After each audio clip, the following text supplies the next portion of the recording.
Jeez, the depth of your palate since you haven't been. Mate, I love listening to that. You haven't drank many beers over July, have you? No, I've been doing dry July. So That's recently turned into more deep July. Dry-ish July. Dry-ish the palate, July. I tell you what, it's Fellas, shining, yeah, right? really coming back.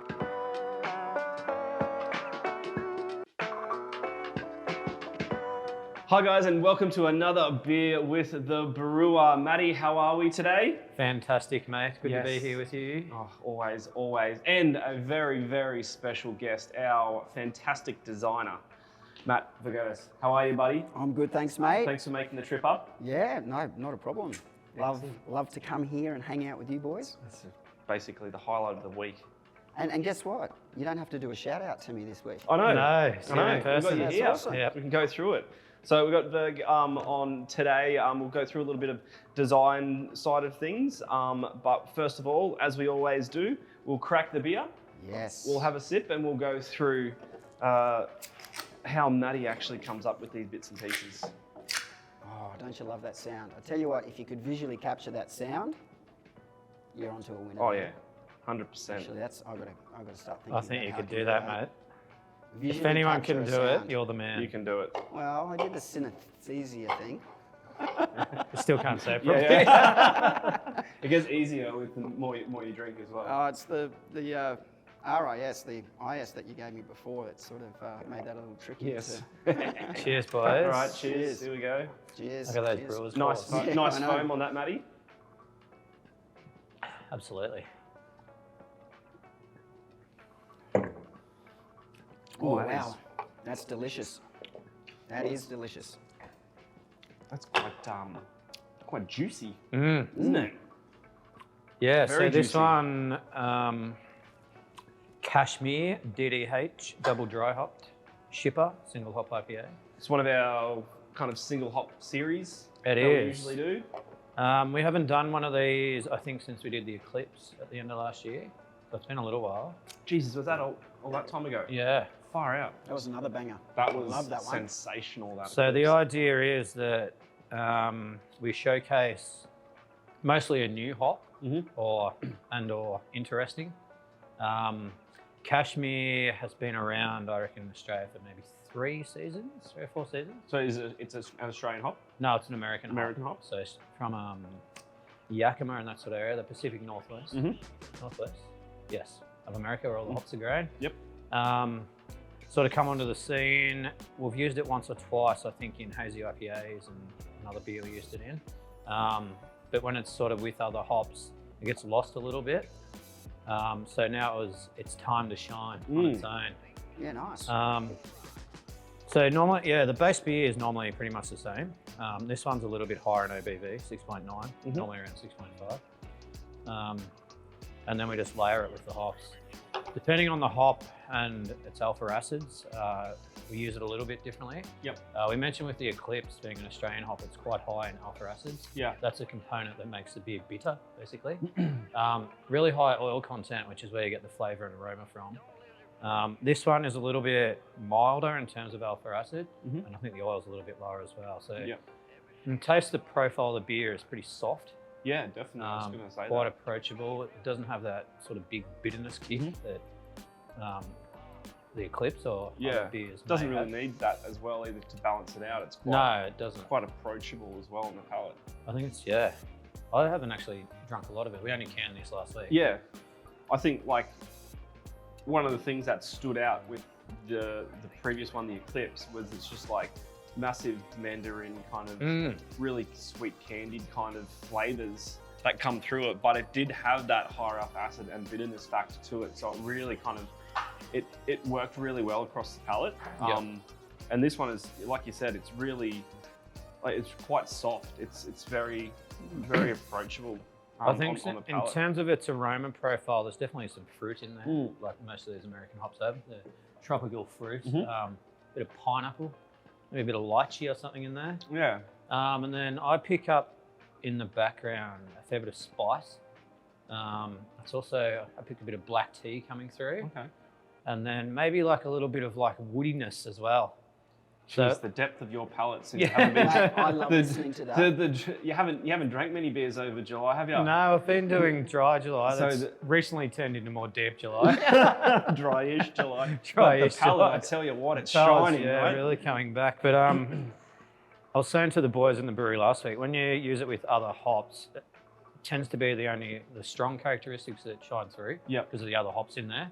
But when you do a single hop beer, you get those more sort of subtle hops in the background, and you can actually start to pick them, like the spice, the black tea. The Yeah, witness, all definitely. that And sort I of think thing. that's why we love doing these single hop IPAs, just to showcase the kind of the diversity of flavor profiles that you get and where they sit across the palate also, you know. So you get some sweetness at the front, and then you get that dry, like the black tea type of dry side of bitterness at the back and things, and just to understand how the actual hop flavors work as well determines how you're obviously going to use them with other hops also when you're doing multiple hops in an IPA. So Definitely. you kind of want to understand where that hop best shines on the palate to be able to not be masked by the other ones as well. So it's really interesting. I lot of the, like how this happens.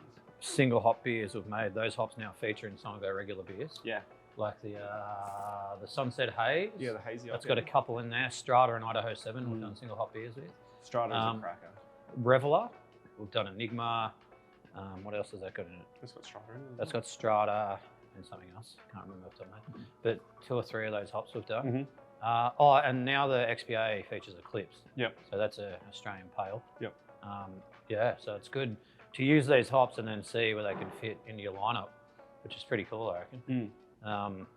Yeah, so as you said, you really get to see what they work, or how they work on their own, and then how they would pair with other hops. Yep. This one would go well with most of the other American hops, similar profile. Yeah. For me, it was similar in a way to Idaho 7. That had that sort of black tea and spice in the background. That one was probably a bit stronger, I reckon, in profile. The aroma probably popped a little bit more, the fruitiness of it. But yeah, it's a nice hop. Is that type of similarities in flavor profiles come from like the regions of where these are grown, like the terroir? I think so. Is it the terroir? The they call terroir, it? that's what they use in wine, Yeah. but it is very similar, yeah. So a lot of these American hops, or most of them are from the top sort of left corner of America, where they grow hops and fruit and other things. Yeah, and because they're grown, I guess, in similar regions, they're probably crossed with similar hops when they breed them. Yep. Yeah, and a lot of them, they do, particularly now, they feature those sort of tropical fruit flavors. Yeah. Yeah, so there is definitely some similar characteristics coming through. It is sort of area-based and then farm by farm, if you really want to go down. Like you could have a plot of Idaho 7 grown in Idaho, another one down in Oregon, one grown in Washington State, and all the hops would come through differently because they are grown, they can be the same variety, but because they're grown in different areas, they will have different profiles. It's an agricultural product, so it's always going to be different. Draws from whatever's in the ground and in the breeze, I guess. Even as much as being on one side of the hill versus the other, similar to grapes, if it has more sunlight at certain times of the day, it'll affect how the plant grows. Are they hard to grow? Like here, like in our climate? It's the climate obviously affects it. It's also where you are in terms of how far south you are, how far north you are in the northern hemisphere. It needs what's the word? The right topography. So you're getting enough sunlight during the day. During summer, you need like 16 to 18 hours of sunlight. So in Australia, they grow in Tasmania and Victoria. New Zealand, it's similar. Is it, what's the one that runs sideways? Latitude. Latitude. Yeah. Yes, that's what I'm thinking of. Yeah. The right latitude, basically for the right amount of sunlight hours. Yeah. The same, they grow in the UK, they grow in Germany, they grow in the same sort of latitude of North America. Yeah, right. There is a hop farm up here in Brisbane. He's got, not sure how big it is, probably got 6-7 rows of hops. Yeah. Just over in Hammett. But they use artificial light basically to trick the plant. Yeah, right. So in summer they'll turn on the big lights, almost like a big hydro setup that they grow vegetables with. To give them an extra 3 or 4 hours of sunlight because we just don't have the daylight hours here in Queensland. And they actually harvest twice a year, which is quite unique. Normally, like most fruit, you'll harvest it once a year. Yep. They do the first harvest a lot earlier in the season than most commercial hops, and they regrow the plant and do it again. How do our hops compare to hops abroad, say America? The Australian hops, well, the ones that are growing now, are very high in oil content. They're also really high in alpha acid, so they're really punchy and bang for buck, I guess. Yeah. The big one really that kicked off Australian hop growing internationally was Galaxy. Yeah. That's probably been around. How long Stone Wood been around? They probably championed it in Australia. 20 years. But in the last 10 years in particular, in the last few years, I've really sort of upped the ante in terms of growing aroma and flavour hops, Australia. Compared to the States, we grow a tiny amount of hops. But yeah, we grow some pretty good ones. So Galaxy, Allah's well known. The latest one is Eclipse, Enigma, Big Secret. These are all being sought after overseas now. So I'm not sure what the percentage is. You'd have to ask one of the HPA guys as to how much actually goes overseas. But the Australian hops definitely stand up now on the world stage. Yeah. The thing that really stands out, they're mostly really high in the alpha acid, which is the bittering compound. Good, really good oil content, but high alpha acid. So you have to sort of be careful how you use them in the brewery, just so the beer doesn't come out super bitter. I guess New Zealand, they also grow awesome hops, good growing region over there. Those are really high in oil, but really low alpha acid, so they're really good for brewing things like Pilsners, New Zealand Pilsners, and some pale ales. So you can chuck a lot of hops into the brew without getting that sort of bitterness. Yeah. And also, does that work on the other side of things, of like light stage dry hopping and everything like that? Yeah, definitely. Yeah. Basically, loosely speaking, the higher the oil content, the more sort of flavour you're going to get out of it. Yeah. Yeah. Cool. Very interesting. Very interesting. Delicious. I'm really enjoying it. And how about the goat? The goat. The goat. Okay, well, I've got to throw it at you guys. I mean, I did Cashmere, so obviously that's the hog. Why did you guys decide to brief me with a goat? That's a question for you, I think. Me? Yeah, I think it was your idea. Yeah, I did shoot a few things out, but I guess it kind of runs from our, I guess, the element of the limited releases, of trying to get some sort of understanding from other elements of life. So I was just like, well, cashmere. Well, if you say cashmere to any person, they would probably go, oh yeah, a cashmere sweater or something exactly. like that. They understand that. Yeah. So I was like, well, there's a goat. Yeah. So just Googled. Go to the source. Exactly. The sweater. Yeah. So basically, just Googled it and found like this funky looking goat, and I was just like, oh, that'd be pretty cool on a can. So I just said, well, just send it off to Verg and see I don't think you sent me the picture of the goat. No, I think we did. I think it was in the briefing. I reckon we put it in. Yeah. Oh, it was a real life goat. Oh, it was a real life That's goat. right. Yeah. I actually didn't send you a real goat. It didn't rock up on your door, but no. But I was just like, oh, I guess it's quite a slight comical kind of take on it as well. Yeah, cool. I mean, goats eat anything, so obviously I think in the brief hops. he was in a field of hops and with a sprig, a twig, or whatever you call it, of hops. Drinking a beer, was that in the brief? Yeah, I think it was. Yeah. It was drinking a beer. Yeah. So when I read the brief, and sometimes I get detailed briefs, and sometimes I get sort of just little ideas real terrible and stuff ones like that, and sometimes I get detailed briefs that I go, what about this? And then sometimes, I follow it completely and all of that. This one, I think we pretty much followed the brief. Like he's got the kind of popped out straight away, didn't it? Yeah. So goat eating hops in a pint. Yeah. Exactly. So that's what you got. That's what you know. But okay, so for me, sometimes like when I read a brief, no matter how complicated it is, I'm thinking, well, what's it going to look like on a can? How do I execute it so it's digestible to the eye on a can? And so when I read that brief, I think he was in a field and all of that. I'm just thinking clutter and just lots of elements and stuff like that. So I thought, how can I make this work? Let's put him at a stool table, at a bar or something like that, at a table, drinking a beer, and let's make him a man, because obviously a goat, needs to somehow have form and a normal goat. So I came up with the goat man. Yeah. Right? He's wearing a singlet there. Fantastic. Cashmere. Yeah, that's cashmere it. singlet. A cashmere. Well, a cashmere bonds. Yeah.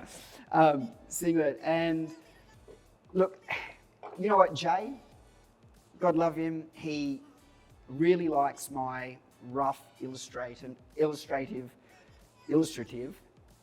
style. And I've done a couple of limited release beers before where I've done these little drawings. He's gone, I love that. Yeah, you should do more of that. So I thought I'll approach it this way. And that was actually a little thumbnail sketch, which I brought in here. We'll show it and pop up on the screen while we're talking right now, of that little drawing. And so once I drew Little Goat Man, oh yeah, there's another thing. Yeah, you did draw inspiration from a left field, didn't you? I had inspiration from a song. And I sent you guys this song. A good friend of mine did this short little animation called Little Goat Man. Yeah. And I put that on.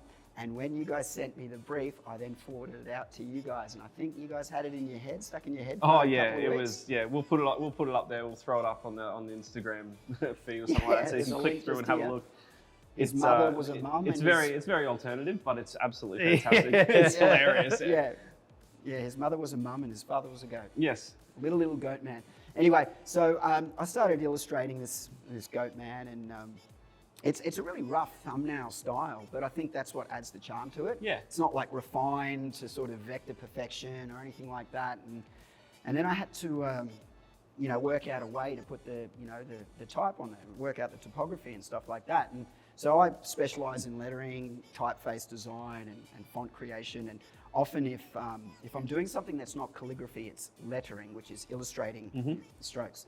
That's exactly how you'll see something that I'm like working on that will potentially become a perfected, like really smooth graphical sort of piece. But you can see every single little, pencil mark here, which kind of mimic the hair on the goat. Yeah, they're not the most pristine creatures around, are they? No, exactly. So it's just like a thumbnail sketch, and for me there was charm in that. Yeah.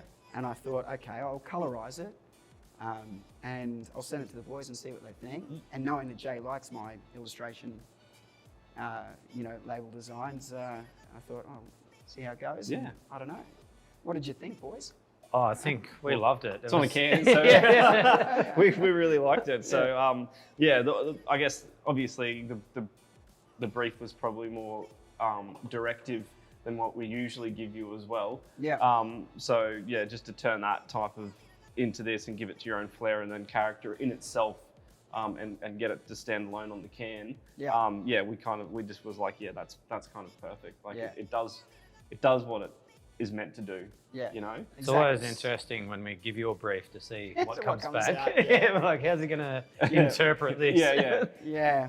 No, I mean, look, sometimes you have a swing and sometimes you miss. But I like this one. And isolating it on the white, it removed all the clutter of the hop fields and stuff like that to let that goat man, he looks like he's having a good time there. Mate, too. absolutely. You would just, after a couple of these, I reckon. Yeah, kicking back, enjoying his, his pint. And it was a fun one to do. I enjoyed it. I love doing those illustrative ones. Yeah, no, we love the way you draw these types of bits and pieces as well. And we've had a couple along the way, like you said. We did the birthday beer last year. We had Smokey and you had a bit of That's right. Yeah, tea party. We can put a picture of that up here because just so you can have a look at it. Yeah. So, but yeah, no, it's fantastic, and I think one of the best things that sealed the deal with us and absolutely got us cracking up was that the Little Goat Man song that came through. I think you texted it through to me at night when I was on the couch having a beer with Emma. I'm just watching it, laughing, and she's like, "What are you laughing at?" Yeah. Watched it about 3 or 4 times in a row. Oh, it's priceless. It's gold. You've got to listen to this song. Mate, it's one of those ones that just sticks in your head. It's like it's type of a repetitive tone that just goes along. But and you can extract the lyrics, catchphrases. I would text you guys. If we'll get a chance to watch it, I definitely recommend it. Yeah, definitely recommend it. Grab a 4-pack and watch the Little Goat Man. Yeah, the QR link it'll be pretty funny. Go straight. We might be able to whack that onto the QR code. I don't think we got one on this one. Oh, no, you missed it. What happened there? I don't know. We won't bring that up. So, mate, that's fantastic. That's fantastic. Well, Matty, do you have any other news that's coming up that we usually plug at the end of our We beers? do. We've got a fair bit coming up. We've just, being a Monday, normally I do this on a Friday now. Yeah. have our meetings to work out the plan. Got a few cool limited releases. I think everyone's been waiting for this probably for a year now. Yeah. The Mango Mac is coming back. We'll be back in a couple of weeks. Excellent. That's very exciting. I think we get asked about that more than any other beer. Yeah, definitely. I think we're re-releasing the New Zealand Pilsner in time for spring. The best international lager. Hopefully this batch is up to scratch. Mate, if you're brewing it, it will. Yeah, I might have to pass that one on to the other boys. Just so you can, I don't want to mess it up. Just so if there is any offsiders. There's a lot of pressure now. Yeah, there is. We're about to release, we just did a collab with one of our suppliers, Cryo Malt.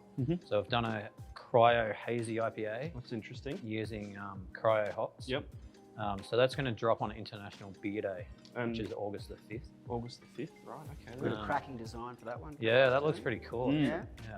Different, not the more, illustration skills, but leaning into my typography, my lettering, and stuff like that.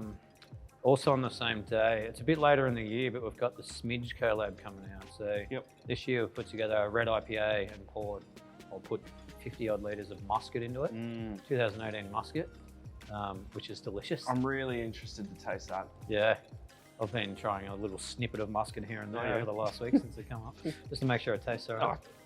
Quality control, mate. Absolutely, mate. You know me. So that's coming out as well on International Beer Day. So we're having a bit of a shindig here. Yep.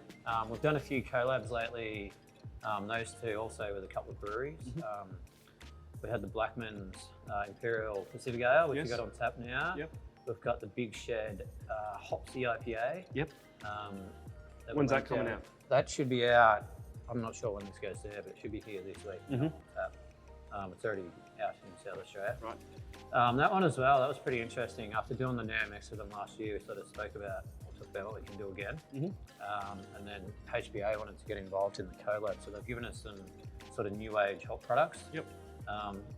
So it's going to be really interesting to see how those come out in the beer. We've named it Hopsy IPA, so I hope it's pretty hoppy. Yeah, you'd think so, you'd hope so, wouldn't you? Had to put together the definition of Hopsy it's on the front of the can. So I hope it stands up. I'm sure it will. Okay. All reports out of South Australia, it's pretty good. Yep. So yeah, we've got some pretty cool beers out and about at the moment. Excellent. I got one question. Yeah. It's beer with a brewer. If you were stuck on a deserted island. Oh, I've been asked this before. Okay, but has it been on this program? Yeah, it might have been. I don't know. What is the one beer? Okay, no. Well, I was going to get to that. Okay. Sorry, I'll let you go, Your mate. hunting skills are up to scratch, so you've got no problems with food. There's natural springs and stuff like that. Is there any Water's goats fine. around?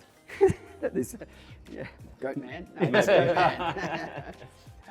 And there's a magic rock, and there's beer tap just there. You've got an assortment of glasses, but it can only produce one beer for the rest of your life. What is it? Yeah, that's hard, isn't it? It is hard. That's the big questions, mate. Is it like a tropical island? It's a tropical island, so you don't have to worry about hydration or anything like that because you've got all that under, you got that sorted. I think you'd want something that's like pretty sessionable and good in the sort of tropical weather. Yeah. Like, also you'd want a bit of flavour. If you've got to drink it forever, you want something that's pretty tasty. Yep. So I reckon probably a cross between maybe what was our summer ale, now XBA, and the pale ale. Something that's pretty approachable, got plenty of flavour. Yeah, if you're stuck drinking it forever. And that's it, summer ale, pale ale. Yeah, something in that sort of realm. So you can just keep sort of, Maybe make it about between 4 and 4.5%. Yeah. So you can drink a couple in the tropical sun. Yeah. Excellent. I think that's not a bad beer. Yeah. All right. And then being a brewer, I'm sure I could find the resources to otherwise make alcohol. You could do some wild yeast fermentation, maybe. Exactly. In some coconut If husks. I had enough time, I'm sure I could whip up you're a stuck yeast there for forever, so time is probably not a problem. No. So you've thought about it? Yeah. Yeah. Yeah. Okay. What would yours be? Oh, look, okay. Hard questions, just throw it back. Okay. I'm thinking sundowners, right? I'm thinking a good IPA for me, just one or two, just to then drift off. Help you sleep at night time. Go to bed, just have one or two. It's bang's perfect. I've got my hydration sorted. I've got my food, lobsters and fish and all of that. And the surfboard. I've whittled down a surfboard from a coconut tree or something like that. Don't know how I've done it, but I've done it. You're a skilled man. So it's actually not a bad little life, is it? Yeah, no, it You know? sounds pretty good. It's magic rock. What about yours? Oh, I've always said that I love the Russian Imperial, even though it's not a really drinkable beer. But I was going along the same kind of concept as you. It's like during the day and everything like that. Yeah, you've got your water, you've got your coconut water, and all this type of bits and pieces. It's like when you're at the end of a long day, kind of foraging and everything like that. You got the fire cranking. Obviously, the temperature is going to be dropping. Yeah. You'd want something quite hearty just to sit around a fire and drink. Exactly. And like, I just love the Russian Imperial that Matty brews. Like, it's next level for me. Yeah. And like for the complexity of that beer, just to be able to drink that all the time, for me, is just the best. Like, You could probably liquor it back if you get some pure water to make it into a more sort of sessionable stout. 100%. Yeah. 100%. And so you probably actually get more of it because you could do that. Yeah, you could, but it's never ending beer. I know, right? Yeah. If you were limited to rations per day. You could probably have like different strengths that you drink at different times of the day. Yeah. Wake up, have a breakfast stout. Oh, nice how good. 4%er. How good is They that? weren't the rules, guys. All right, if I have to drink 10% Russians all day, it's fine. I was We'll be getting right. a bit creative with it, mate. I know, right? All right. So, no, fantastic. Well, thanks, Verg, for coming up, mate. Not a It's problem, always an anytime. absolute pleasure. Yeah. And now we don't have to do the Verg. Big shout out to Verg. Yeah. Thanks for the design. You're here in person, mate, here. to speak through the process and how That's we it. kind of give you some ideas and you kind of mold that into your creative mind and spit it out the other end. Thank you for having me, and thank you for always, putting faith in me coming up with these things, because, it's a lot of fun for me. I enjoy it. Yeah. Like, it's to try and, match that sort of, label design, creative beer that you're coming up with. It's good fun. I think I mentioned this to you before, not down the bottom, but we've got a bit of a project coming up for you. This year being the Rebel 5th birthday. Yeah. Making 5 beers. We've all agreed upon. Bring it on. So that'll be a series of 5. So that'll be one to look out for, I think. Hey, we still got to try it together. Yes. Very inspired. Yes, absolutely. For sure. It's, Your island beer. the island beer, the magic rock. There you go. That's it. There you go. Magic rock. What did I say? I'd say I don't know. So I was thinking something that's got a V in it. So I was thinking vanilla something. Vanilla Whether IPA? Vanilla white IPA? that kind of has a negative as well. Oh, I don't know. Okay, well, let's do vanilla. Well, you never know. There's white IPAs, aren't there, Matty? There are, You can yes. kind of blend that type of Yeah. Yeah, definitely. flavour profile. But anyway, I'm sure we can come up with something. Unreal. So- Awesome. But Let's do mate, it. thanks for always putting in great efforts and producing great outcomes for these labels. Pleasure, boys. It's Love an it. absolute pleasure. Thanks for coming up. And Matty, thanks for brewing another absolutely fantastic beer. Yep. So these is out in trade as of now. So make sure you jump into your stockists. We'll throw some stockists up on the Instagram page also. And go and grab one of these. It's absolutely a delight to drink. It's quite sessionable. And it doesn't really attack the palate like some other big IPAs out there as Yeah. well. So even though it does carry that 6.9% ABV, but it's very, very, very nice. And I guess a sunny, wintry day like this would suit a perfect.